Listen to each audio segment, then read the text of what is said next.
pas un autre chemin.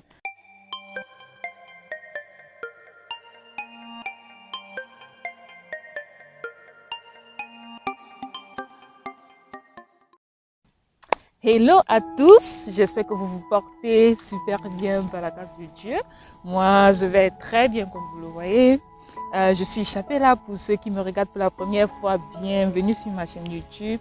Ma chaîne elle est destinée à vous encourager à persévérer dans votre foi, mais aussi à mettre de la bonne humeur. Que serait la vie sans la joie? On dit bien qu'un cœur triste dessèche les eaux. Ma vidéo d'aujourd'hui, j'ai décidé de vous donner quelques astuces, moi qui m'aident à oublier vraiment facilement ce que les gens peuvent faire comme erreur envers moi. Je vais commencer par vous raconter.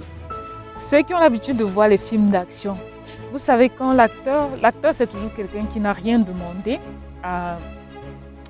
au chef bandit, mais qui est pourchassé par le chef bandit.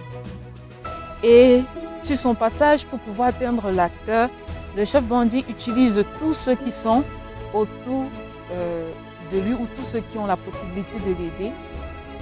Il ne se soucie pas de cette personne. Parfois, lorsqu'elle refuse de l'aider, il les contraint en leur faisant du chantage ou en kidnappant leurs enfants. Gardez bien cette image parce que c'est la même chose en général que le diable utilise. Représentez-vous, le chef bandit, c'est le diable. Vous êtes l'acteur du film, de votre propre film, vous êtes l'acteur. Et sachez que l'acteur ne meurt jamais dans son film. Et cela n'est possible qu'en Christ. Alors le chef bandit, il va utiliser toutes les personnes qu'il peut, qu'elles soient d'accord ou pas. Il va les contraindre, il va utiliser leurs faiblesses. C'est le même principe dans la vie courante. Dans la vie courante, je ne dirais pas que c'est vrai, certaines personnes vont dire que les gens nous ont fait du mal, il y a des personnes foncièrement méchantes. Mais au-delà de tout, on ne peut pas les en vouloir parce que déjà, personne n'est parfait. Personne dans ce monde ne peut dire qu'il n'a jamais fait de mal à qui que ce soit. Donc, comme Jésus l'a dit dans Éphésiens 6:12, ce n'est pas contre la chair et le sang que nous nous battons, mais contre les dominations, les princes des ténèbres. En gros, il veut nous dire que ce n'est pas contre nous, êtres humains, que nous devons nous battre, mais c'est contre notre ennemi commun qui est le diable. Donc, en fait, mon astuce, c'est justement ça. Cette vision, imagine, vous allez peut-être me dire qu'il y a des personnes qui sont foncièrement méchantes. Mais moi, je vais juste vous dire, tout est aussi une question de niveau de foi, de niveau de relation avec Christ. Vous ne pouvez pas en vouloir à quelqu'un qui est tellement méchant. C'est une personne comme vous que Christ aime au même titre que vous. Donc, vouloir la condamner, c'est déjà vouloir dire à Christ qu'il ne sait pas juger les gens, qu'il ne sait pas aimer les gens.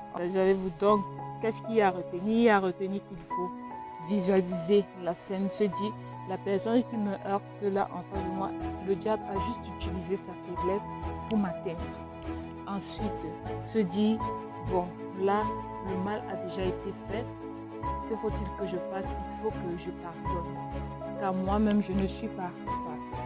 Pour cela, il faut que je comprenne que cette personne, c'est une personne que Christ veut aussi sauver. Donc, prier pour elle, ça apaise pas. Et enfin, justement, comprendre que on est dans un combat où il faut veiller et prier. Alors, toujours être sur ses gardes, s'armer des armes de l'esprit, pas les armes du diable, pas les armes de vengeance, pas les armes d'orgueil et tout ça. Que je vous encourage à comprendre que votre ennemi n'est pas la personne qui est en face de vous, mais la personne qui travaille derrière, le chef bandit, le diable. Sur ce, je vous souhaite de passer une excellente journée, une excellente semaine sous la protection de Dieu Tout-Puissant. Et surtout, soyez toujours joyeux. Ciao!